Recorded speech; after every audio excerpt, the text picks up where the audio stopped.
Hello friends, welcome to diploma with Sonu.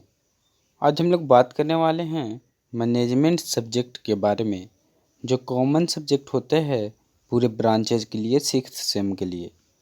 सो हम लोग इसमें यूनिट 3 को स्टार्ट किए थे पीछे वाले लेक्चर में मैनेजमेंट का। यूनिट 3 में हम लोग देखिए क्या क्या पढ़े हैं, जो देख लेते हैं। यूनिट 3 में हम लोग ऑर्गेनाइजेशन के बारे में पढ़ लिए, फिर टाइप्स ऑफ ऑर्गेनाइजेशन के बारे में पूरा प्रोजेक्ट तक पढ़ चुके हैं। इस लेक्चर में हम लोग स्टार्ट करने वाले हैं डिपार्टमेंटेशन के बारे में कि डिपार्टमेंटेशन क्या होता है, और उसके बाद में centralised and decentralised, authority and responsibility, और उसके बाद में स्पैन ऑफ कंट्रोल। इतना और भी हम लोग कुछ आगे तक इस लेक्चर में पढ़ेंगे। सो स्टार्ट करते हैं इस लेक्चर को यहाँ से। तो जो भी इस चैनल पे न्यू मेंबर है, चैनल को सब्सक्राइब करें डिप्लोमा विद सोनू को। और टेलीग्राम ग्रुप से जुड़ना चाहते हैं तो डिस्क्रिप्शन में लिंक रहेगा, फेसबुक ग्रुप का भी लिंक है, आप लोग वहाँ पे ज्वाइन होइए ताकि SBT new up to date आपको मिल सके। सो सबसे आगे डिपार्टमेंटेशन जानने से पहले हम लोग को जानना होगा कि डिपार्टमेंट क्या होता है। तो देखिए, डिपार्टमेंट क्या होता है कि कोई एक मैनर में, कोई एक पर्पस के लिए कोई एक ग्रुप ऑफ पीपुल वहाँ पे वर्क करें तो उसको हम लोग एक डिपार्टमेंट के रूप में जानते हैं। कि जैसे आप कहीं अपने कॉलेज में जाइए, वहाँ पे क्या होगा कि अगर आपको एक है कि ऑफिस डिपार्टमेंट, तो ऑफिस डिपार्टमेंट में मतलब क्या कि वहाँ पे जितना भी मेंबर होंगे, जितना भी वहाँ पे ऑफिशियल जो मेंबर होंगे, वो सब क्या कि ऑफिशियल वर्क को करेंगे, तो एक सेम पर्पस के लिए काम कर रहे हैं, तो उसको डिपार्टमेंट बोलें। तो डिपार्टमेंटेशन क्या होता है कि it is a process of breaking down an organisation into various department. ये एक प्रोसेस होता है जिसमें और एक ऑर्गेनाइजेशन को बहुत सारे डिपार्टमेंट में ब्रेक डाउन किया जाता है। ठीक है, तो यही था हम लोग का कि डिपार्टमेंटेशन क्या होता है। इसके बाद बात आता है कि डिपार्टमेंटेशन बेस्ड ऑन। डिपार्टमेंटेशन देखिए कि बेस्ड ऑन किस पे डिवाइड किया गया है। तो देखिए, ये डिपार्टमेंटेशन जो है फंक्शन पे डिवाइडेड है, प्रोडक्ट पे डिवाइडेड है, प्रोसेस पे डिवाइडेड है, और जियोग्राफिक टेरिटरी पे डिवाइडेड है। अब देखिए कि हम लोग को सिर्फ डिपार्टमेंटेशन बोला गया कि पढ़ना है, सिलेबस के अनुसार डिपार्टमेंटेशन के जो बेस्ड ऑन में जो हम लोग के टाइप्स जो डिवाइडेड किया गया, वो हम लोग को पढ़ना नहीं है। इसके बाद एक और है जियोग्राफिक टेरिटरी एंड प्रोजेक्ट, तो इतना हम लोग को पढ़ना नहीं है। इस चलते हम लोग ये सब को उतना ज़्यादा नहीं पढ़ेंगे, सिर्फ थोड़ा बहुत पढ़ लेंगे, थोड़ा थोड़ा डेफिनेशन को देख लेंगे। तो इसके आगे हम लोग को पढ़ना है सेंट्रलाइज एंड डिसेंट्रलाइज क्या होता है। तो देखते हैं हम लोग सेंट्रलाइज और डिसेंट्रलाइज क्या होता है। सो देखते हैं। तो देखिए, सेंट्रलाइज डिसेंट्रलाइज भी देखते हैं हम लोग, लेकिन उससे पहले थोड़ा बहुत ये पढ़ लेते हैं ताकि और भी हम लोग को एक्स्ट्रा नॉलेज हो सके। तो देखिए, सबसे आगे है डिपार्टमेंटेशन बाय फंक्शन। फंक्शन के अनुसार डिपार्टमेंटेशन को कैसे डिवाइड किया गया है, जो समझिए। सबसे आगे एमडी जो कि मैनेजिंग डायरेक्टर जो है, उसको सबसे आगे रखा गया। उसके बाद में यहाँ पे डिवाइडेड किया गया जीएम के रूप में, जनरल मैनेजर के रूप में। General manager for production, manufacturing, finance और आर&डी और पर। ठीक है, तो इस टाइप में इस जीएम को भी डिवाइड कर दिया गया। तो ये डिपार्टमेंटेशन बाय फंक्शन, हर एक फंक्शन के अनुसार ऑर्गेनाइजेशन को क्या किया, हर एक डिपार्टमेंट के रूप में ब्रेक डाउन किया। ये सब डिपार्टमेंट है, और एक ऑर्गेनाइजेशन को क्या किया, ब्रेक डाउन किया गया इतना रूप में। तो इसी को हम लोग डिपार्टमेंटेशन बोले हैं। और जब फंक्शन के आधार पे, जैसे जीएम फाइनेंस, तो एक फंक्शन हो गया फाइनेंस का, फिर मैन्युफैक्चरिंग का एक फंक्शन हो गया, प्रोडक्शन का एक फंक्शन हो गया। तो इस टाइप में जब किया गया तो उसको हम लोग बोलते हैं डिपार्टमेंटेशन बाय फंक्शन। इसका एडवांटेज है स्पेशलाइजेशन और simple and easy to understand. Disadvantage है lack of coordination due to isolation of department. इसमें कोऑर्डिनेशन उतना ज़्यादा नहीं होता है क्योंकि सबको फंक्शन के अनुसार डिवाइडेड किया जाता है। Managers have limited scope of knowledge. Example, finance manager can not understand R&D problem. जैसे कि मैनेजर जो भी अपने एक फंक्शन को अनुसार डिवाइडेड हैं, तो एक मैनेजर दूसरे मैनेजर को प्रॉब्लम को नहीं समझ पाएगा। यही एग्जांपल दिया गया है कि finance manager can not understand the problem of R&D problem. ठीक है, तो इसके आगे हम लोग का डिपार्टमेंटेशन बाय प्रोडक्ट। इसमें क्या होता है कि प्रोडक्ट के अनुसार डिवाइड किया जाता है। जैसा कि यहाँ पे देख रहे हैं डिपार्टमेंटेशन बाय प्रोडक्ट, जैसे कि मैन्युफैक्चरिंग वाला को यहाँ से डिवाइड किया गया प्रोडक्ट, वीडियो प्रोडक्ट और इलेक्ट्रॉनिक्स प्रोडक्ट और इंटरटेनमेंट प्रोडक्ट इस रूप में, ठीक है। तो ये प्रोडक्ट के अनुसार इसमें क्या होता है कि advantage better service to consumer, इससे बहुत अच्छा सर्विस मिलता है कंज्यूमर को। Specialisation is possible, specialisation possible होता है। Suitable for complex and variety product, ये कॉम्प्लेक्स और वैरायटी प्रोडक्ट के लिए क्या है, सूटेबल है। डिसएडवांटेज इसका है कि डुप्लीकेशन ऑफ प्रोसेस, इसका प्रोसेस का डुप्लीकेशन भी हो सकता है। Increase cost due to duplication, duplication के कारण इसका कॉस्ट क्या हो जाता है, बढ़ जाता है। इसके बाद आता है डिपार्टमेंटेशन बाय प्रोसेस। प्रोसेस के अनुसार कैसे डिवाइड होता है जो समझते हैं कि देखिए, जैसे प्रोडक्शन मैनेजर है तो प्रोडक्शन मैनेजर में मैनेजर ऑफ स्पिनिंग हो गया, मैनेजर ऑफ वीविंग हो गया, मैनेजर ऑफ डाइंग हो गया, मैनेजर ऑफ ब्लीचिंग हो गया। तो इस टाइप में जो भी प्रोसेस के अनुसार कोई चीज़ मैन्युफैक्चर हो रहा है तो पूरे प्रोसेस में डिवाइडेड हो गया, तो इसी को बोला जाता है कि डिपार्टमेंटेशन बाय प्रोसेस। इसका एडवांटेज होता है high operational efficiency, specialisation in manufacturing process. और उसके बाद में डिसएडवांटेज इसका होता है more specialist are needed in each process, heavy cost of process operation, बहुत ही ज़्यादा कॉस्ट लगता है। Variety of product manufactured one process, so process has to adaptive. तो यही सब था पॉइंट ट्रेंड कि जो हम लोग को एक्स्ट्रा पढ़ना होता है। इसके बाद हम लोग सेंट्रलाइज और डिसेंट्रलाइज के बारे में देखते हैं। देखिए फ्रेंड, इसके बाद हम लोग को सेंट्रलाइजेशन पढ़ना होता है। तो देखिए सेंट्रलाइजेशन क्या है हम लोग समझते हैं। सेंट्रलाइजेशन देखिए यहाँ पे ये पॉइंट है सेंट्रलाइजेशन के बारे में। हम लोग इसको अच्छे से अब देखते हैं कि इसका डिफिनेशन क्या है और भी इसका एडवांटेज क्या है, और भी कुछ कुछ पॉइंट्स के जरिए इसको समझने की कोशिश करेंगे। Centralisation is the degree to which decision making takes place at upper levels of the organisation. Centralisation एक मान के चलिए एक डिग्री के रूप में है कि जो भी अपर लेवल से जो भी डिसीजन आता है तो वो लोअर लेवल तक कैसे जाए। इफ टॉप मैनेजर्स मेक की decision with little input from below then the organization is more centralized। अगर टॉप मैनेजर्स क्या हो कि अपना डिसीजन को थोड़ा बहुत भी क्या कि लोअर लेवल से एडवाइज ले या लोअर लेवल का कोई भी वहाँ पे बात सुने, तो उससे क्या होगा कि सेंट्रल ऑर्गेनाइजेशन और भी ज़्यादा सेंट्रलाइज हो जाएगा। With a centralized structure, line and staff employee have limited authority to carry something out without prior approval. देखिए जो सेंट्रलाइज स्ट्रक्चर होने के कारण क्या होता है, लाइन एंड स्टाफ जो एम्प्लॉय है उनके पास लिमिटेड अथॉरिटी होता है, क्योंकि सब पावर तो ऊपर वाला जो टॉप लेवल मैनेजर्स के द्वारा ही दिया जाता है, तो वो बिना उनके अप्रूवल के कुछ काम नहीं कर पाते हैं। सेंट्रलाइज्ड ऑर्गेनाइजेशन और known for decrease span of control. Centralised organisation जो होते हैं वो जाने जाते हैं डिक्रीज स्पैन ऑफ कंट्रोल, इसमें स्पैन ऑफ कंट्रोल बहुत कम होते हैं। Limited number of employ report to a manager, इसमें लिमिटेड नंबर ऑफ एम्प्लॉय होते हैं जो ही मैनेजर को वहाँ पे रिपोर्ट करते हैं। Who then report to the next management level. देखिए कुछ मैनेजर क्या हुए हैं कि ये मान के चलिए कि 4 यहाँ पे एम्प्लॉय हैं, तो वो क्या किए कि वो रिपोर्ट करेंगे कहाँ, तो वो रिपोर्ट किए एक मैनेजर तक। अब ये मैनेजर क्या करेगा कि ये अब आगे जाकर ये 4 मैनेजर बहुत सारा मतलब ऐसे ऐसे ही ग्रुप से 4 मैनेजर निकलेगा। 4 मैनेजर के बाद ये अपर लेवल में जाएगा। अपर लेवल में कहाँ जाएगा, तो टॉप लेवल तक ये ऊपर चला जाता है। तो इस टाइप में जब वर्क होता है फ्रेंड, तो इसी को हम लोग क्या बोलते हैं कि सेंट्रलाइजेशन के रूप में जानते हैं। डिसेंट्रलाइजेशन क्या होता है जो समझते हैं। डिसेंट्रलाइजेशन में जैसा कि आप लोग देख रहे होंगे कि decentralization is the degree to which decision making takes place at lower level employee provide input or actually make decision, the more decentralization is there। देखिए इस डिसेंट्रलाइजेशन में क्या होता है कि पावर लोअर लेवल के पास में भी होता है। लोअर लेवल क्या करते हैं, डिसीजन मेकिंग में अपना मतदान करते हैं।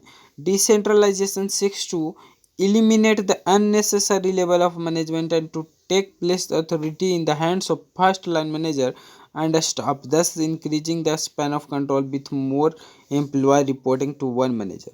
देखिए डिसेंट्रलाइजेशन में क्या होता है कि लोअर लेवल को भी हक होता है कि वो अपना बातों को रख सके, जिससे क्या होता है कि पावर जो होता है वो लाइन मैनेजर और स्टाफ मैनेजर के पास में भी आ जाता है, जिससे क्या होता है कि स्पैन ऑफ कंट्रोल और ज़्यादा बढ़ जाता है, जिससे वहाँ पे एम्प्लॉय क्या करते हैं, रिपोर्ट करते हैं एक मैनेजर को, और उससे अब कोई प्रॉब्लम नहीं होता क्योंकि सभी का डिसीजन वहाँ पे मायने रखता है। इसके बाद हम लोग को अगला पॉइंट हम लोग को पढ़ना होता है सेंट्रलाइजेशन। देखिए सेंट्रलाइजेशन को अब पॉइंट वाइज हम लोग पढ़ेंगे। यहाँ तो हम लोग डिफिनेशन वाइज देख चुके हैं, अब सेंट्रलाइजेशन में कुछ कुछ पॉइंट्स के बारे में देखते हैं। इसमें देखिए कि इन्वायरमेंट इसका क्या होता है, स्टेबल होता है, क्योंकि यहाँ पे एगो के डिसीजन है तो जो बोल देगा जो ही सबको करना है। Lower level managers are not as capable और experienced at making decision as upper level manager. Centralisation में क्या होता है कि अपर लेवल मैनेजर्स को पूरा पावर होता है, जिससे क्या होता है कि लोअर लेवल मैनेजर को कोई वहाँ पे पावर नहीं होता कि वो अपना कोई भी डिसीजन मेकिंग में अपना मतदान दे सके, अपना हेल्प दे सके। डिसीजंस आर रिलेटिवली माइनर, उसमें डिसीजन क्या होता है, बहुत कम होता है। उसके बाद हम लोग का अगला पॉइंट है organisation is facing a crisis और the risk of company failure. इसमें जैसा कि स्पैन ऑफ कंट्रोल आगे ही बोल दिया गया कि कम होता है, क्योंकि ऑर्गेनाइजेशन में क्या होता है जब एक आदमी का वहाँ पे पावर होगा तो कुछ भी कभी गलत काम अगर करता है तो पूरे कंपनी को घाटा होगा। कंपनी इज लार्ज, तो कंपनी क्या होता है इसमें बड़ा होता है। Lower level manager do not want a say in decision. Lower level manager centralisation में अपना कोई भी हेल्प नहीं देना चाहते हैं, जिसी के चलते क्या होता है कि ऑर्गेनाइजेशन कभी कभी फेल्यूर होता है। फिर आता है डिसेंट्रलाइजेशन क्या होता है।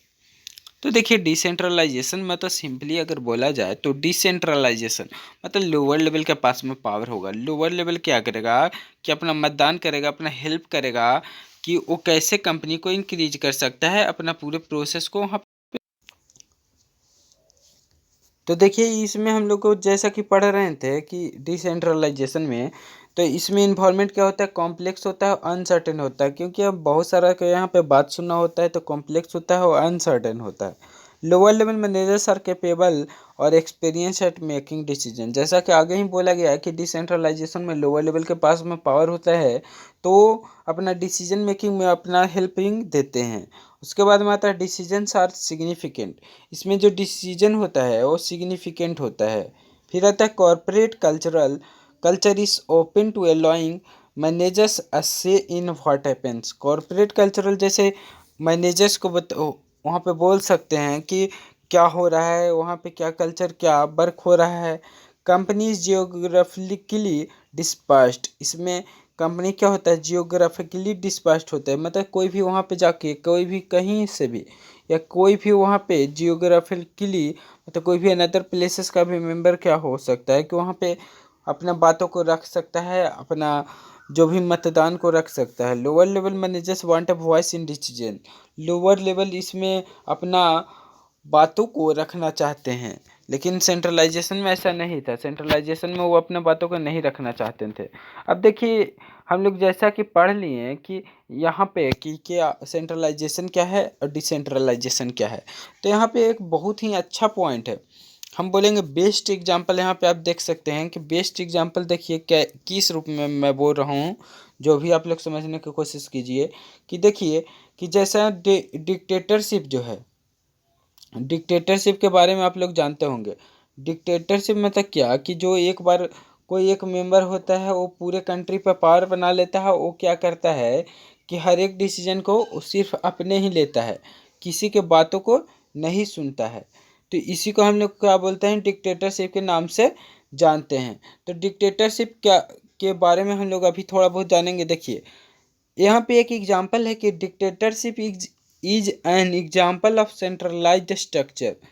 डिक्टेटरशिप क्या है कि एक सेंट्रलाइज्ड स्ट्रक्चर का एग्जांपल है। देखिए डिक्टेटरशिप में क्या होता है कि पावर अपर वाले पास में होता है, जो टॉप मैनेजर के पास में होता है, तो वो क्या करता है कि वो सिर्फ अपने डिसीजन को मनवाता है सबसे। तो एक डिक्टेटरशिप क्या हो गया, एक एग्जांपल हो गया सेंट्रलाइज्ड स्ट्रक्चर का। और डेमोक्रेसी, डेमोक्रेसी में क्या होगा, और डेमोक्रेसी होता है क्या, तो डेमोक्रेसी क्या होता है कि ऑल पीपुल के बारे में वहाँ बोलेगा। ऑल पीपुल वहाँ पे अपना डिसीजन को रख सकता है। फॉर द पीपुल होता है, बाय द पीपुल होता है डेमोक्रेसी। तो डेमोक्रेसी में क्या होता है, for the people, by the people end of the people. तो इस प्रकार में क्या होता है कि वहाँ पे डिसेंट्रलाइजेशन में जैसा कि बात बोला गया कि पावर लोअर लेवल के पास में होता है, डेमोक्रेसी में भी क्या है कि सभी के लिए पावर है सेम। तो यही क्या होता है कि डेमोक्रेसी डिसेंट्रलाइजेशन के एग्जाम्पल होता है और सेंट्रलाइज्ड स्ट्रक्चर का एग्जाम्पल होता है डिक्टेटरशिप। तो कहीं पे भी पूछ सकता है कि सेंट्रलाइज्ड स्ट्रक्चर का आप एक एग्जाम्पल दीजिए, तो डिक्टेटरशिप, डिसेंट्रलाइजेशन का तो डेमोक्रेसी। अब इसके बाद हम लोग एडवांटेज ऑफ सेंट्रलाइजेशन के बारे में समझने की कोशिश करते हैं। तो देखिए सबसे आगे एडवांटेज इसमें क्या है कि जो समझते हैं, सबसे फर्स्ट जो एडवांटेज है वो है uniformity of decision can be maintained. इसमें यूनिफॉर्मिटी ऑफ डिसीजन को मेंटेन किया जा सकता है। Quality of decision is better since each and every decision comes from top. Centralization में क्या होता है कि क्वालिटी ऑफ डिसीजन क्या होता है, बहुत ही अच्छा होता है, क्योंकि हमेशा टॉप के द्वारा ही क्या होता है कि पावर है टॉप के पास में, तो टॉप मैनेजर ही जब बोलेगा तो डिसीजन आता है। Duplication of resource utilization can be prevented. Centralization में डुप्लीकेशन ऑफ जो रिसोर्स है तो उसको वहाँ पे हम लोग बचा सकते हैं। Better integration of planning, directing and controlling activities.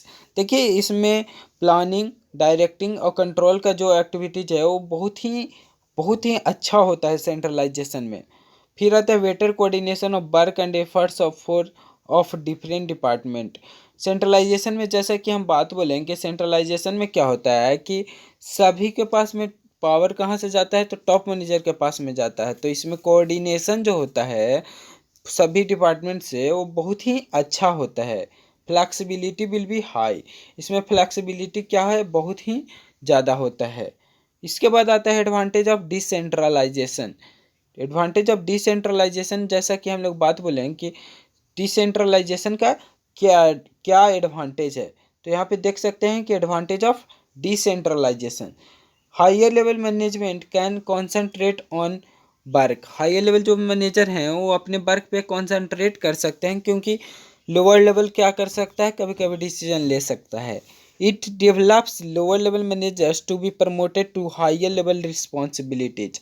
ये क्या करता है, लोअर लेवल मैनेजर को पावर कर देता है कि वो वहाँ पे अपने बातों को रख सकें, जिससे क्या होता है कि लोअर लेवल मैनेजर को भी क्या होता है, प्रमोशन होता है हायर लेवल रिस्पॉन्सिबिलिटीज़ के लिए। It develops creativity and innovations in lower level. देखिए जैसा कि आप किसी को बात को सुनेंगे, किसी को बात को रखने देंगे, तो क्या करेगा, अपना थिंकिंग, अपना अनदर क्रिएटिविटी वो आपके सामने रखेगा। तो जिससे क्या होता है कि ये डिसेंट्रलाइजेशन क्या करता है कि जितना भी मेंबर वहाँ पे वर्क कर रहे हैं सबके पास में एक क्रिएटिविटी और इनोवेशंस का एक वहाँ पे उदाहरण देता है, एक पावर आता है उनमें, एक सोचने समझने का अच्छा से और भी कैपेसिटी आता है। क्योंकि वो जब आपके बातों को कोई सुनेगा तो आप सोचिएगा कि और भी अच्छे से मैं इस काम को करूं, तो इससे क्या होता है और भी अच्छा क्रिएटिविटी आता है। It increase the morale of the lower level employ. जैसे कि हम बात बोलें कि आप सभी की जब बातों को सुनेंगे तो वो जो आपके नीचे काम कर रहा है उससे अगर आप अच्छे से बात कीजिएगा, आप उसके बातों को सुनेंगे कि ये डिसीजन कैसे होते, उसका मोरल क्या हो जाएगा, अच्छा होगा। तो यही होता है डिसेंट्रलाइजेशन में कि लोअर लेवल एम्प्लॉय का मोरल बहुत ही अच्छा होता है। It enables to use of the opportunities and local level advantage. ये क्या करता है कि ये अपॉर्चुनिटी को और लोकल लेवल एडवांटेज को यूज करने में मदद देता है। It facilitates quick and spot decision making. ये क्विक और स्पॉट डिसीजन मेकिंग में हेल्प करता है कि तुरंत और जल्द से जल्द डिसीजन मेकिंग में। It helps in locating the responsibilities for wrong decision. देखिए जैसा कि बात बोला गया है कि डिसेंट्रलाइजेशन में कि वहाँ पे आप सभी को बातों को आपको सुनना होगा, लोअर लेवल मैनेजर को भी बातों को सुनना होगा, जिससे क्या होता है कि वहाँ पे जो भी अगर कोई रॉन्ग डिसीजन होने वाला है तो रॉन्ग डिसीजन होने से पहले वहाँ पे पता चल जाता है, क्योंकि सभी को जब बातों को आप सुनिएगा तो सभी को वहाँ सब लोग वहाँ एडवाइस देंगे कि ना ये सही है या गलत है इस टाइप में। ठीक है, तो इसके बाद में हम लोग को अब पढ़ना है ऑथोरिटी एंड रिस्पॉन्सिबिलिटी। इसके बाद हम लोग का अनदर पॉइंट पढ़ना होता है फ्रेंड, ऑथोरिटी एंड रिस्पॉन्सिबिलिटी। तो देखिए ऑथोरिटी एंड रिस्पॉन्सिबिलिटी को सिर्फ डिफिनेशन पढ़ने से अच्छा है उसका हम लोग डिफरेंस से समझ जाएं, ताकि उनका मीनिंग क्या है, उनके सभी चीज़ों के बारे में कि सब चीज़ कैसे कैसे होता है ऑथोरिटी एंड रिस्पॉन्सिबिलिटी में।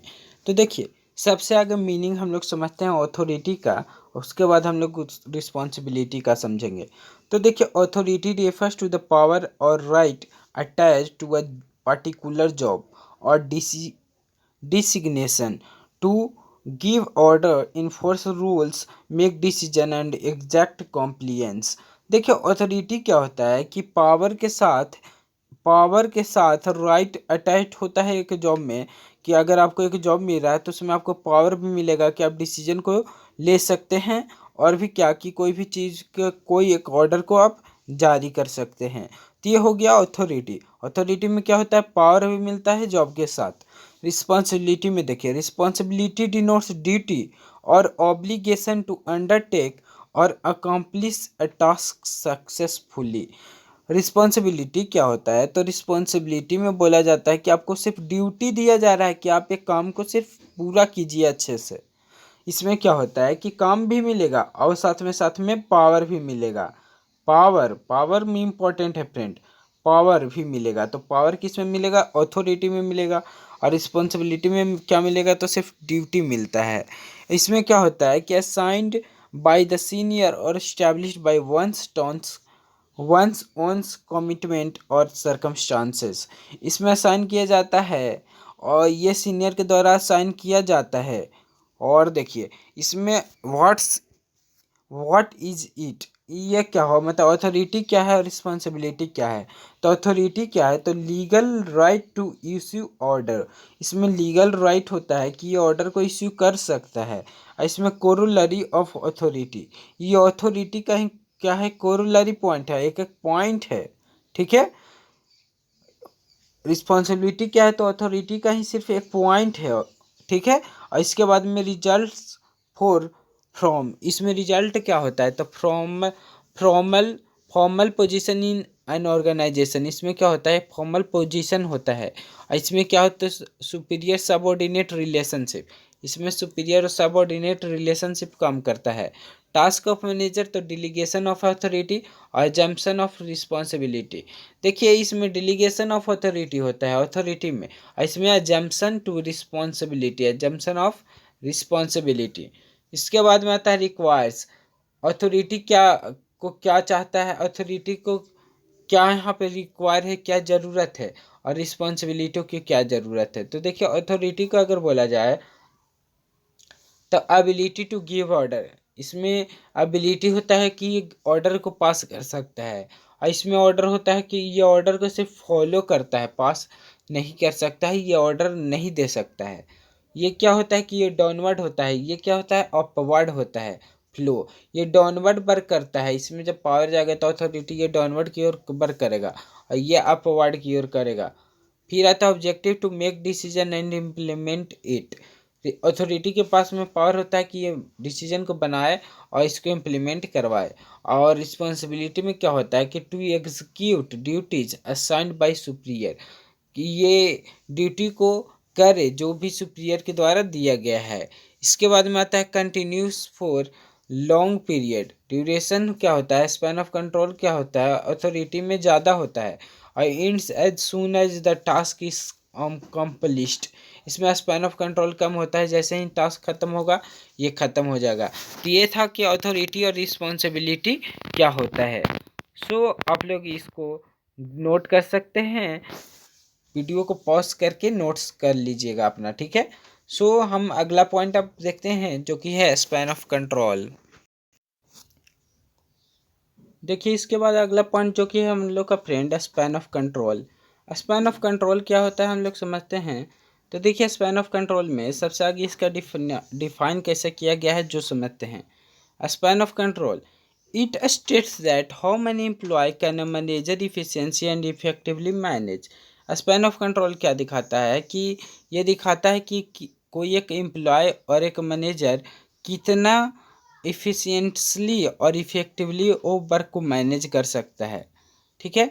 और the number of persons who are directly responsible to executive is called the span of control. ये और क्या दिखाता है कि कितना नंबर ऑफ पर्सन जो डायरेक्टली रिस्पॉन्सिबल होता है एग्जीक्यूटिव के द्वारा, तो इसी को हम लोग क्या बोलते हैं, स्पैन ऑफ कंट्रोल बोलते हैं। No single executive should have more people looking for him for controlling and guardians than he can reasonably manage because limited time और limited available एनर्जी। देखिए कोई भी एक एग्जीक्यूटिव क्या हो सकता है, सभी आदमियों को नहीं देख सकता है कंट्रोलिंग और गार्डियंस के लिए, क्योंकि उसके पास में लिमिटेड टाइम होता है, लिमिटेड अवेलेबल एनर्जी होता है। तो ये स्पैन ऑफ कंट्रोल के बारे में था। अब देखिए स्पैन ऑफ कंट्रोल में हम लोग मेरिट्स और डिमेरिट्स के बारे में देखते हैं। सबसे आगे इसके मेरिट्स को हम लोग देखते हैं कि इसके में मेरिट क्या होता है। तो देखिए लाइन ऑफ कंट्रोल में, स्पैन ऑफ कंट्रोल में फ्रेंड्स सॉरी, फिर देखिए स्पैन ऑफ कंट्रोल में सबसे फर्स्ट पॉइंट जो है, superior can supervise effectively and competently. Superior क्या कर सकता है कि अपना कुछ बातों को या अपना कुछ ऑर्डर को वो इफेक्टिवली और कॉम्पेटेंटली क्या कर सकता है, सुपरवाइज करवा सकता है। Specialization is in quite and utilise.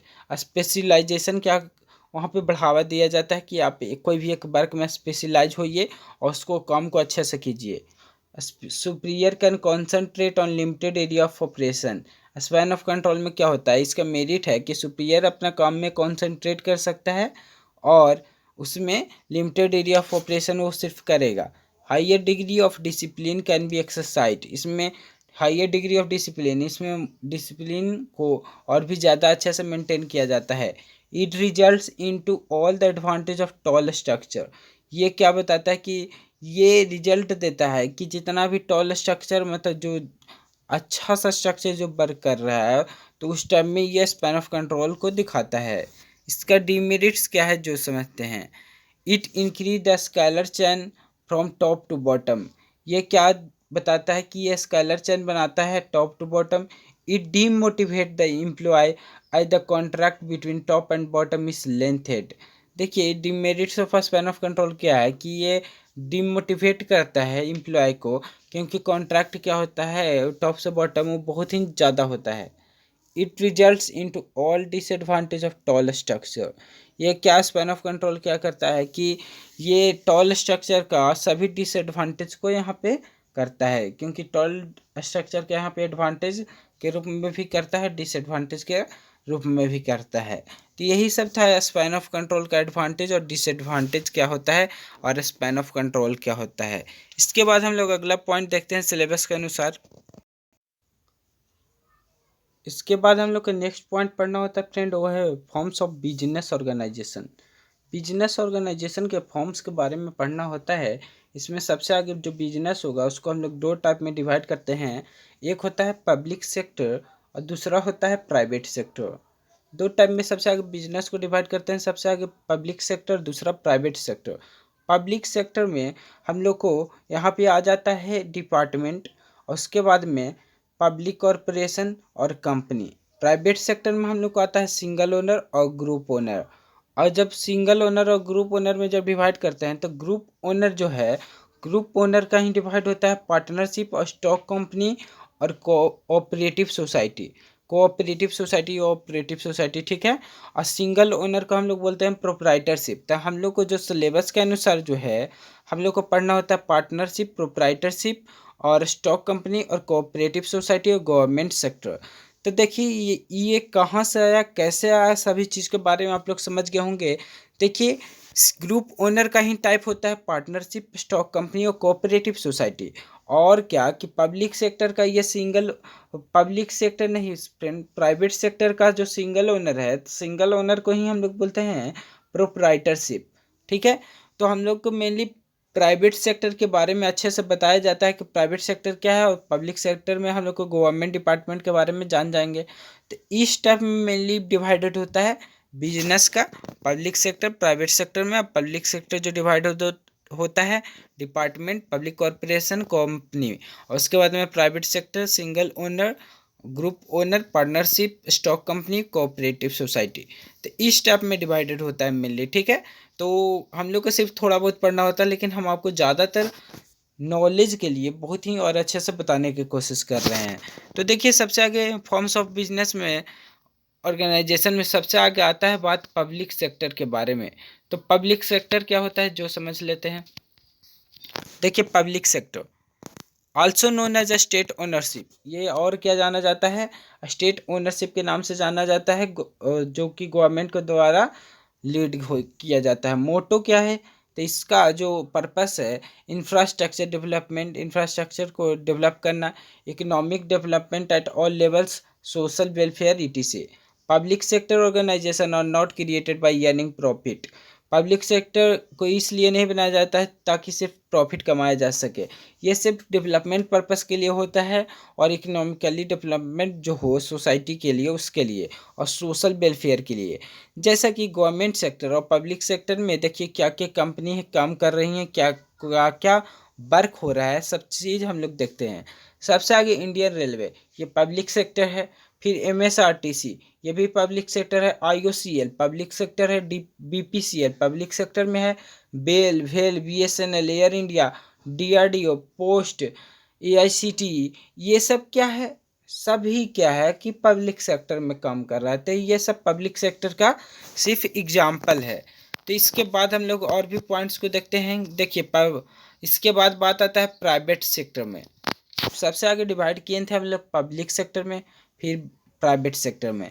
Private sector में ही हम लोग डिवाइड किए थे ओनरशिप और प्रोप्राइटरशिप में। ठीक है, प्राइवेट सेक्टर में देखिए डिवाइडेड कहाँ कहाँ था, तो सिंगल ओनर और ग्रुप ओनर में। तो सिंगल ओनर को ही बोला जाता है क्या, प्रोप्राइटरशिप। तो यही यहाँ पे बात बोला गया है कि प्राइवेट सेक्टर में सिंगल ओनर, और इसी को प्रोप्राइटरशिप के नाम से जाना जाता है। तो इसमें देखिए कुछ कुछ खाली टीम और इंस्टेंस और सब आइडिया क्या होगा, प्रोप्राइटरशिप में एक ही आदमी का होगा। उसके बाद में business own by one man is called single ownership. Business क्या हो कि एक ही आदमी के द्वारा चलाया जाता है, तो उसी को क्या बोला जाता है, सिंगल ओनरशिप के नाम से जाना जाता है। Idea of his own interest, single ownership में क्या होगा कि आइडिया सिर्फ उसी का होगा, एक ही आदमी का होगा। ठीक है, इसके बाद हम लोग पॉइंट देखते हैं, free to take any decision. जब एक ही आदमी का है तो वो अपना कोई भी डिसीजन को अपने सिर्फ लेगा, किसी के दबाव में नहीं आएगा, वो अपना डिसीजन खुद लेगा। ठीक है, तो वो फ्री होता है कि कोई भी डिसीजन लेने के लिए। इसके बाद आता है प्राइवेट सेक्टर। प्राइवेट सेक्टर का ही हम लोग अभी पढ़ रहे थे। प्राइवेट सेक्टर में जैसा कि बात आ रहा था प्रोप्राइटरशिप, सिंगल ओनरशिप, तो उसमें एग्जांपल है इसका रिटेल ट्रेडर, लोकल शॉप्स और ई शॉप्स। जैसा कोई एक दुकान खोले हुए हैं तो उसमें क्या होगा कि अगर अपने काम कर रहे हैं तो प्रोप्राइटरशिप में सिंगल ओनर में काम करेगा। फिर आता है सर्विस इंडस्ट्री, जो कि hotel, clinics, travel and tourism, फिर स्मॉल इंजीनियरिंग फॉर्म, ये सब क्या आता है कि प्रोप्राइटरशिप और सिंगल ओनरशिप में आते हैं, जो कि प्राइवेट सेक्टर में आते हैं। इसका जो ओनरशिप और सोल ओनरशिप और प्रोप्राइटरशिप का एडवांटेज क्या है, तो सिंपल स्ट्रक्चर इसका होता है, no legal formality at start. शुरू में क्या होता है, इसको कोई लीगल फॉर्मेट नहीं होता है। और इसमें देखिए लीगल फॉर्मेट में तो इस टाइप में यहाँ पे बना दिया गया है ताकि और भी अच्छे से समझ में आ जाए, कोर्ट ये सब का कोई झंझट नहीं होता है शुरू में। Free to take any decision, कोई भी डिसीजन को अपने से ले लेता है। प्रॉफिट 100, जब सिंगल ओनरशिप है ये है तो वो अपने कमाएगा, तो अपने पैसा रखेगा सिर्फ। लॉस एक्सपेंसेस, तो लॉस एक्सपेंसेस इसका बहुत कम होता है, क्योंकि सिंगल ओनरशिप में वो ज़्यादा पैसा अपने नहीं लगाएगा।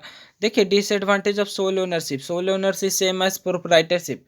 ध्यान दीजिएगा, बातों को सुनते रहिए तो कोई भी प्रॉब्लम नहीं होगा। सोल ओनरशिप मतलब सिर्फ क्या, प्रोप्राइटरशिप। तो इसका डिसएडवांटेज क्या है, तो limited capital for expanding for the business. इसमें पैसा क्या होता है, लिमिटेड होता है बिजनेस को बढ़ाने के लिए। All roles are performed by the owners only, जितना भी रोल होगा सब ओनर ही वहाँ पे काम करेगा। जैसे मैनेजर भी ओनर है, फाइनेंशियल मैनेजर भी ओनर है, मेन हेड भी वही है, सब चीज़ वही है। Lack of experience, ability and skills, knowledge. इसमें लैक ऑफ एक्सपीरियंस हो सकता है, एबिलिटी और स्किल्स और नॉलेज का यहाँ पे कमी हो सकता है। If business fails, creditors takes personal as well as business property to settle their claims. Limited opportunities में अपॉर्चुनिटी बहुत ही लिमिटेड होता है, फिक्स्ड प्रॉफिट होता है, नो बोनस होता है। Limited life, what if the owner dies. देखिए लिमिटेड लाइफ बोलने का मतलब क्या है कि लाइफ तो बहुत ही लिमिटेड है, अगर ओनर ही मर जाएगा तो क्या होगा, पूरा कंपनी खत्म कहानी, क्योंकि सिंगल प्रोप्राइटरशिप पे चल रहा था, एक ही आदमी उसको चला रहा था। तो यही था फॉर्म्स ऑफ ओनरशिप में, हम लोग वहाँ से पढ़ रहे हैं तो पूरे चीज़ के बारे में यही सब तो हम लोग आगे में पढ़ चुके हैं। अब देखिए इसके बाद में जो हम लोग प्राइवेट सेक्टर में जो ग्रुप ओनर, सबसे आगे सिंगल ओनर के बारे में पढ़ लिए। तो सिंगल ओनर क्या होता है, प्रोप्राइटरशिप होता है, प्रोप्राइटरशिप, ठीक है। उसके बाद में हम लोग को पढ़ना होता है ग्रुप ओनर। तो देखिए ग्रुप ओनर में हम लोग सबसे आगे पढ़ेंगे पार्टनरशिप के बारे में। तो देखिए पार्टनरशिप क्या होता है भाई, बी नीड पार्टनरशिप, हम लोग को पार्टनरशिप चाहिए ही क्यों होता है। तो देखिए expansion of single owner business. देखिए जैसे प्रोप्राइटरशिप को अगर बढ़ाना है तो हम लोग को पार्टनर की ज़रूरत पड़ता है, तो यही होता है कि बिजनेस को बढ़ाने के लिए पार्टनरशिप का ज़रूरत पड़ता है। लैक ऑफ कैपिटल, इसमें कैपिटल बहुत ही कम लगता है। Need of special skills, knowledge, resource for exceeds और एक्साइटिंग बिजनेसेस। इसमें स्पेशल स्किल चाहिए होता है और नॉलेज चाहिए होता है बिजनेस को बढ़ाने के लिए। Such combination of individual traders is called partnership. यही सब कम्बिनेशन जो होता है इंडिविजुअल ट्रेडर्स के रूप में, तो इसी को क्या बोला जाता है, पार्टनरशिप के नाम से जाना जाता है। इसका डेफिनेशन क्या है जो समझते हैं। The relation between person who have agreed to share the profit of a business carried on by all or any of them acting for all। देखिए जो रिलेशन होता है एक पर्सन और कोई एक शेयर प्रॉफिट के बीच, कि इतना अगर कमाई होगा तो इतना हमको भी वहाँ पे प्रॉफिट मिलना चाहिए, तो इसी को बोला जाता है पार्टनरशिप के रूप में हम लोग जानते हैं। Partnership can be form of property, ability, skill, knowledge, it for making profit. Partnership किसी रूप में हो सकता है, प्रॉपर्टी के रूप में हो सकता है, एबिलिटी के रूप में हो सकता है, स्किल्स के रूप में हो सकता है, नॉलेज के रूप में हो सकता है, या कोई भी प्रॉफिट के लिए वो किसी भी चीज़ के द्वारा पार्टनरशिप कर सकता है। Partnership association can be 2 to 20%। Partnership association 2 से 20% के बीच में हो सकता है, 2 से 20% के बीच में। अब देखिए यहाँ पे टाइप्स ऑफ पार्टनरशिप, तो ये सिर्फ मेनली थोड़ा बहुत पढ़ने के लिए है, तो टाइप्स ऑफ पार्टनरशिप देख लेते हैं थोड़ा बहुत हम लोग। एक्टिव पार्टनर, सबसे आगे होता है क्या कि active partner, one who takes active part in management of business, उसी को हम लोग बोलते हैं एक्टिव पार्टनर। स्लीपिंग पार्टनर क्या होता है, one who does take active part in management of business but liable for डेप्ट लॉसेस ऑफ द बिजनेसेस। देखिए एक्टिव पार्टनर क्या होता है कि जो सिर्फ वहाँ पे भाग ले मैनेजमेंट में, और स्लीपिंग पार्टनर क्या होता है कि वो डिसीजन मैनेजमेंट में भाग भी ले लेकिन लायबल हो और लॉसेस के लिए, कि अगर कोई लॉसेस होता है तो उसमें वो भागीदारी दिखाए। नॉमिनल पार्टनर क्या होता है, one who does not have any real interest in the business but lends to his name to the firm without any capital contribution and doesn't share the profit of the business. Nominal business क्या होता है कि जिसको business में कोई भी interest ना हो, लेकिन वो सिर्फ अपना नाम के लिए, नाम फेम करवाने के लिए, वो बिना कोई कैपिटल कंट्रीब्यूशन को और बिना कोई प्रॉफिट शेयरिंग के लिए वो अपने बिजनेस में भागीदारी दिखाए। फिर आता है fourth, partners in profit only. फिर इसके बाद आता है पार्टनर्स इन प्रॉफिट ओनली, जब only share the profit of the firm and would not liable for its losses. वो सिर्फ क्या करेगा, जब प्रॉफिट आया तो पैसा लेगा, लॉसेस के लिए वो भागीदारी नहीं है, तो वो होता है पार्टनर्स इन प्रॉफिट। तो ये तो बात यहाँ तक था कि पार्टनर का कितना टाइप होता है। अब यहाँ से बात आता है पार्टनरशिप का कितना टाइप होता है। तो पार्टनरशिप का यहाँ पे 2 टाइप होता है, जनरल पार्टनरशिप और limited partnership. Each partner in an individual proprietor but action of any partner affects the other partner also. General partnership में क्या होता है कि सब पार्टनर क्या होता है कि इंडिविजुअल प्रोप्राइटरशिप होते हैं, लेकिन सभी का कोई एक एक्शन क्या होगा सबको अफेक्ट करता है जनरल पार्टनरशिप में। लिमिटेड पार्टनरशिप में क्या होता है कि it is an association of one और more general partners who manages the business and one or more limited partners whose liability limited to the capital they have invested in the business। देखिए ये एक association के रूप में काम करता है, जिसमें क्या होता है कि जनरल पार्टनर क्या करता है, मैनेज करता है बिजनेस को, लेकिन क्या होता है कि सभी पार्टनर लायबल होते हैं कैपिटल के लिए जो इन्वेस्ट होते हैं बिजनेस में। देखिए पार्टनरशिप का यहाँ पे एडवांटेज क्या होता है, लार्ज कैपिटल पार्टनरशिप में बहुत ही ज़्यादा पैसा वहाँ पे मिल आता है, और better talent and better skills are available, solid legal base in partnership. वहाँ पे देखिए लार्ज कैपिटल बोलने का मतलब है कि वहाँ पे ज़्यादा पैसा मिल सकता है पार्टनरशिप में, और बेटर टैलेंट मिल सकता है, बेटर स्किल्स मिल सकता है, solid legal base in partnership मिल सकता है, लॉसेज और shared among the partner, partnership में लॉसेज शेयर हो सकते हैं, tax advantage of partnership association, tax advantage उसमें होता है पार्टनरशिप में। तो partnership firms can borrow money quite easily from banks. Partnership वाला फर्म्स क्या हो सकता है कि वो लोन ले सकते हैं आसानी से बैंक से। डिसएडवांटेज क्या है, तो wrong decision of one partner affects the all partner. इसमें अगर एक वो आदमी गलत कोई डिसीजन लेता है तो सभी को वहाँ पे भागीदारी होना पड़ता है। Danger of disagreement and disrupt among the partners. इसमें क्या होता है, डिसएग्रीमेंट और डिसरप्ट के लिए वहाँ पे हो सकता है। हैज़ लिमिटेड लाइफ पार्टनरशिप में डिसॉल्व ऑफ पार्टनर डाइज। देखिए डिसएडवांटेज क्या है कि इसमें लिमिटेड लाइफ होता है, अगर एक वो पार्टनर मर जाएगा तो दूसरा वहाँ पे डिसॉल्व कर हो सकता है, तो इसमें लिमिटेड लाइफ के कारण क्या प्रॉब्लम हो सकता है। Investor hesitate to provide money because of lack of stability of partnership. देखिए इन्वेस्टर क्या कर सकता है कि पार्टनरशिप का वहाँ पे भागीदारी से वो डरता है, क्योंकि स्टेबिलिटी कोई एगो मर जाए, कोई एगो वहाँ से अलग हो जाए जिससे प्रॉब्लम हो सकता है, तो इन्वेस्टर वहाँ पे मनी लगाने में हेजिटेट होते हैं। इसके बाद अनदर आता है ग्रुप ओनरशिप में हम लोग का अनदर पार्ट है वो है joint stock company. Joint stock company में क्या होता है कि शेयर रिस्क एंड प्रॉफिट दोनों, ये दोनों चीज़ शेयर करता है, रिस्क भी शेयर करता है, प्रॉफिट भी शेयर करता है। It overcome the disadvantage associated with the partnership and type ownership. ये डिसएडवांटेज जो पार्टनरशिप से था उससे ये उभरता है, क्योंकि ये क्या होता है जॉइंट स्टॉक कंपनी के रूप में होता है, शेयर होल्डर टाइप होता है, ठीक है। डिफिकल्टी इन रेजिंग कैपिटल और लैक ऑफ सेंट्रलाइज्ड मैनेजमेंट और अनएबिलिटी ऑफ लायबिलिटी रिस्पॉन्सिबिलिटी, ये सबसे ये उभरता है। इसके बाद आता है ग्रुप ओनरशिप। देखिए group ownership mainly joint stock company का ही बात बोला जाता है, जॉइंट स्टॉक कंपनी ही ग्रुप ओनरशिप का टाइप है। Joint stock company is an association of individuals called share holder. Joint stock company क्या होता है कि एक एसोसिएशन होता है जो बहुत सारे इंडिविजुअल का, जिसको शेयर होल्डर के नाम से जानते हैं। मतलब ये एक कंपनी होता है जिसमें बहुत सारे आदमियों का शेयर लगा हुआ होता है। जैसे रिलायंस अभी एक बिजनेस चल रहा है रिलायंस, ठीक है। तो रिलायंस में क्या होता है कि बहुत सारा शेयर होल्डर को वहाँ पे भागीदारी है। तो रिलायंस एक सिर्फ कंपनी नहीं है, तो रिलायंस एक प्राइवेट सेक्टर कंपनी है। प्राइवेट सेक्टर में भी ग्रुप ओनरशिप में ये है, जो कि है ज्वाइंट स्टॉक कंपनी है। तो इसको हम लोग बोल सकते हैं रिलायंस क्या है, ज्वाइंट स्टॉक कंपनी है। who join together for profit and agree to supply capital that divided into share। क्या करते हैं शेयर होल्डर कि वो ज्वाइन करते हैं प्रॉफिट के लिए और सप्लाई करते हैं कैपिटल को, कुछ कुछ पैसा को, और डिवाइड करते हैं शेयर को।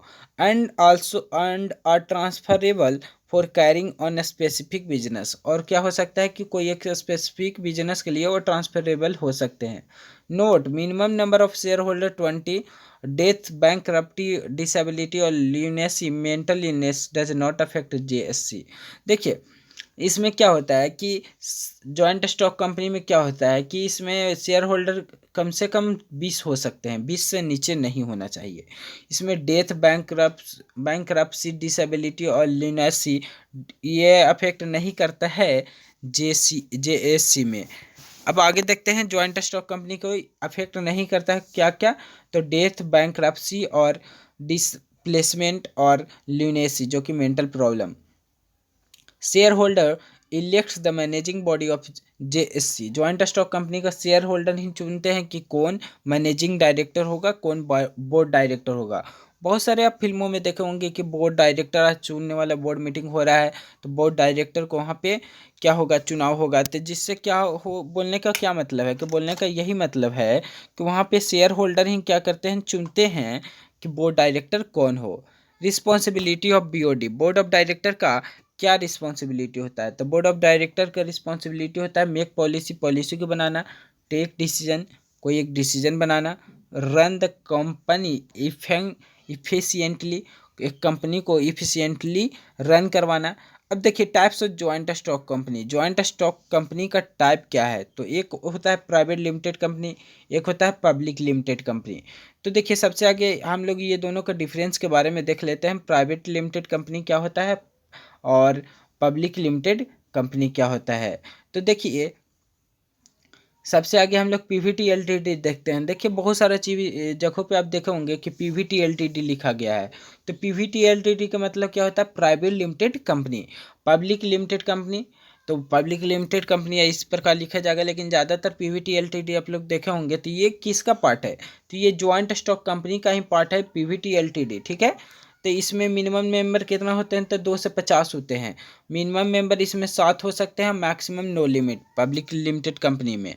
इसके बाद आता है capital collected for from private member, इसमें कैपिटल प्राइवेट मेंबर के द्वारा लिया जाता है पीवीटी एलटीडी में, प्राइवेट लिमिटेड कंपनी में, और पब्लिक लिमिटेड कंपनी में कैपिटल कलेक्टेड फ्रॉम पब्लिक। फिर आता है less documentation and restriction on member, private limited company में बहुत ही कम डॉक्यूमेंटेशन होता है, बहुत ही कम रिस्ट्रिक्शन होता है मेंबर पे। और उसके बाद में प्राइवेट पब्लिक लिमिटेड कंपनी में क्या होता है कि more documentation and no restriction on member, इसमें बहुत ही ज़्यादा डॉक्यूमेंटेशन होता है लेकिन कोई रिस्ट्रिक्शन नहीं होता है मेंबर पे।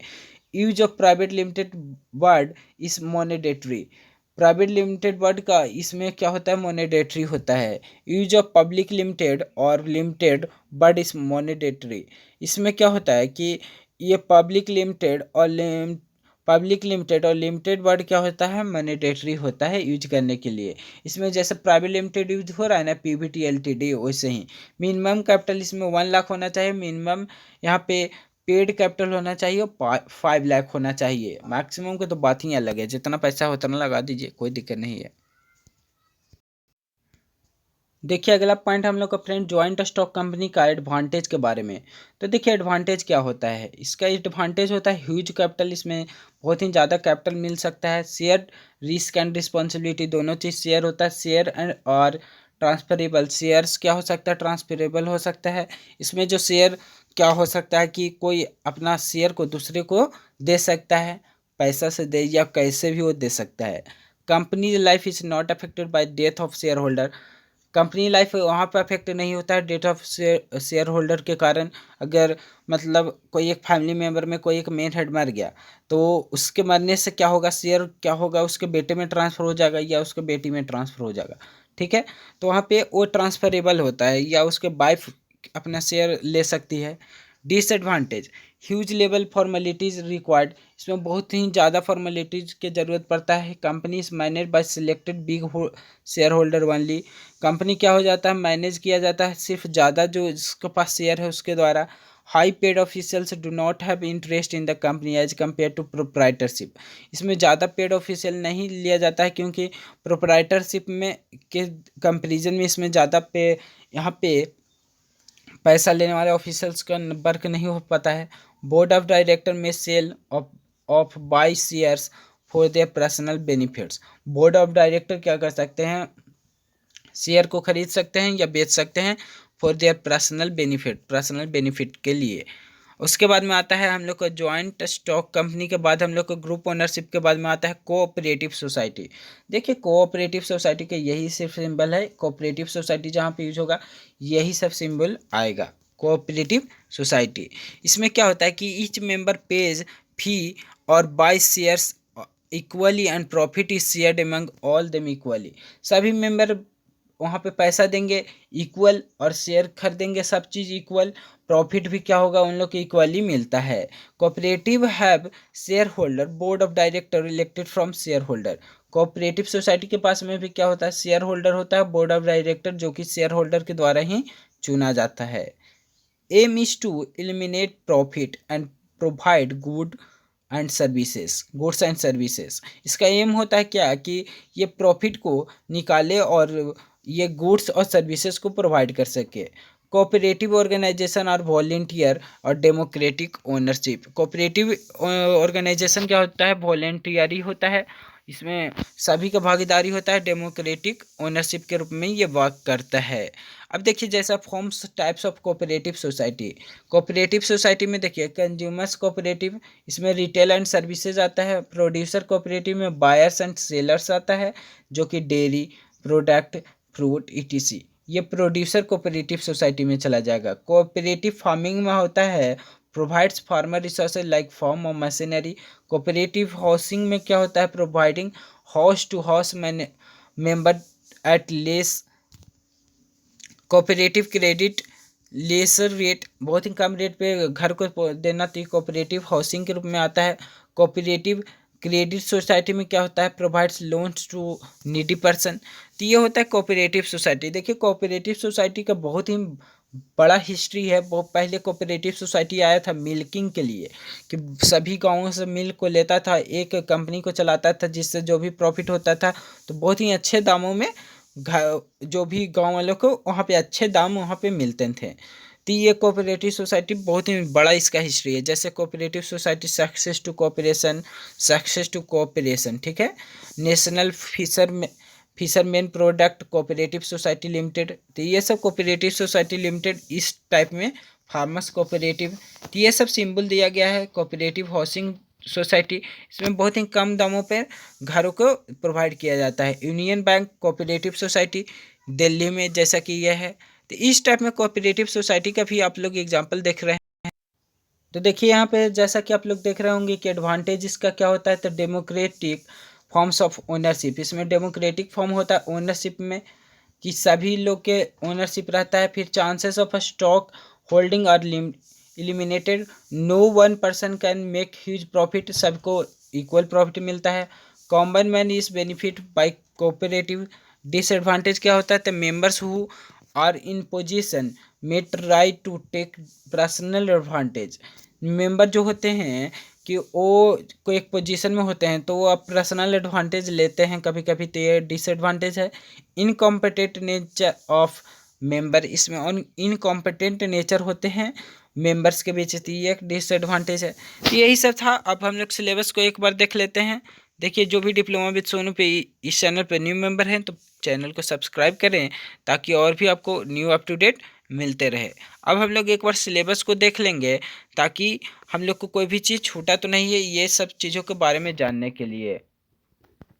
देखिए जैसा कि सिलेबस में है कि हम लोग आज डिपार्टमेंटेशन से पढ़ रहे हैं, तो सेंट्रलाइजेशन पढ़ लिए, डिसेंट्रलाइजेशन पढ़ें, अथॉरिटी रिस्पॉन्सिबिलिटी पढ़ें, स्पैन ऑफ कंट्रोल पढ़ें, फॉर्म्स ऑफ ओनरशिप में proprietorship, partnership, joint stock company, cooperative society, government sector. तो गवर्नमेंट सेक्टर जो हम लोग पढ़े थे आगे में पढ़ चुके हैं, गवर्नमेंट सेक्टर आप लोग देख लीजिएगा।